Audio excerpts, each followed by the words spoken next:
નમસ્કાર દોસ્તો, આપણી ચેનલ ધનયાત્રા કેપિટલમાં તમારું હાર્દિક સ્વાગત છે। ગઈકાલે મેં જે લેવલ આપ્યા હતા ત્યાંથી કેટલું બ્રેકઆઉટ આપ્યું, કેટલા પોઈન્ટ કેચ થયા અને આજનું એનાલિસિસ કરીશું। સૌથી પહેલાં મેં જે લેવલ આપ્યા હતા તે પરમ દિવસે આપ્યા હતા સોમવારના, અત્યારે છે બુધવાર, તો આપણે 30 મિનિટમાં લેવલ જોઈ લઈશું। 30 મિનિટમાં લેવલ જે મેં આપ્યા હતા તે આપ્યા હતા, તમે જોઈ શકો છો કે લગભગ 12 વાગ્યા આસપાસ મેં લેવલ તમને આપ્યા હતા। તો આપણે જોઈએ કે એક બ્રેકઆઉટ અપસાઇડ આવ્યું હતું।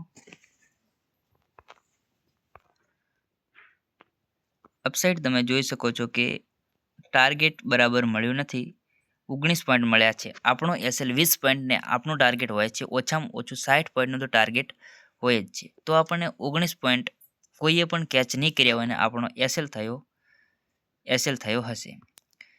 બીજી બાજુ ડાઉનસાઇડ બ્રેકઆઉટ આવ્યું તો તે તમે જો ટ્રેડ કર્યો હશે તો તેમાં પહેલા જ સ્વિંગે 58 પોઈન્ટ, અને જો તમે હોલ્ડ કર્યો હશે તો બીજું ટાર્ગેટ તમને આરામથી 120 પોઈન્ટનું મળી રહ્યું હશે। જો તમે પહેલાં 20 પોઈન્ટનો એસએલ રાખીને એસએલ લીધો હશે તો બીજો 120 પોઈન્ટ તમને આરામથી મળ્યા હશે, તમે જોઈ શકો છો। હવે આ લેવલ આપણે કાઢી નાખીશું અને આજનું નવું એનાલિસિસ કરીશું। સૌથી પહેલાં આપણે આવી જઈશું વન ડેમાં।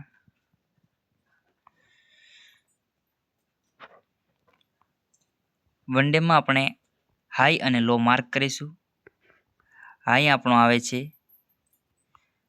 3083 આસપાસ અને લો આપણે રાખીશું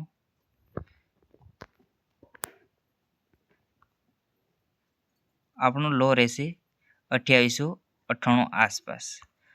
આપણે આ થઈ ગયું વન ડેમાં। જો વન ડેનોમાં બ્રેકઆઉટ આપે ડાઉન સાઇડ તો તમારે 140 પોઈન્ટ આસપાસ તમારું ટાર્ગેટ રાખવાનું રહેશે। વન ડે પરથી આપણે આવી જઈશું 4 અવરમાં। 4 અવરમાં કંઈ ખાસ જોવા મળતો નથી, પણ આપણને એક સ્વિંગ દેખાય છે જ્યાં અપસાઇડથી આપણે એક પ્લાનિંગ કરી શકીએ છીએ બાયનું। જો અપસાઇડ 4 અવરમાં અપસાઇડ માટે બ્રેકઆઉટ આવે તો તમારું ટાર્ગેટ રહેશે 93 પોઈન્ટ, એટલે કે 90 પોઈન્ટનું તમારું ટાર્ગેટ રહેશે। 4 અવર પરથી આપણે આવી જઈશું 1 અવરમાં।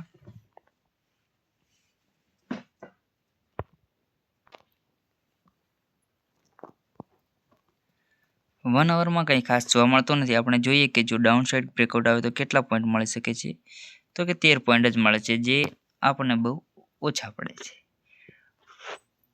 1 અવર પરથી આપણે આવી જઈશું 13 મિનિટમાં।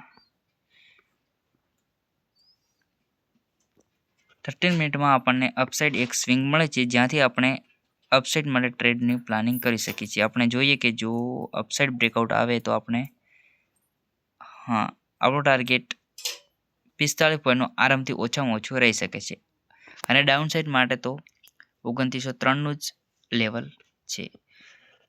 13 મિનિટ પરથી આપણે આવી જઈએ 3 મિનિટમાં।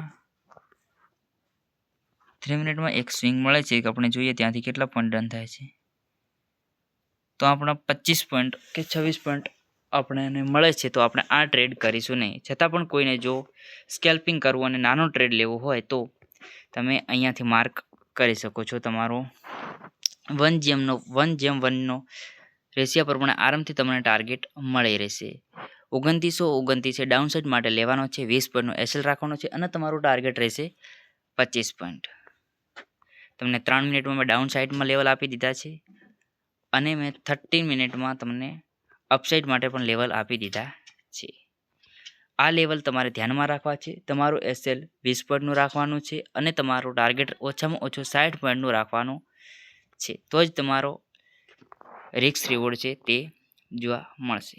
બસ આજ માટે આટલું જ। આવા જ એનાલિસિસ માટે સબસ્ક્રાઈબ કરો આપણી ચેનલ ધનયાત્રા કેપિટલને। ધન્યવાદ।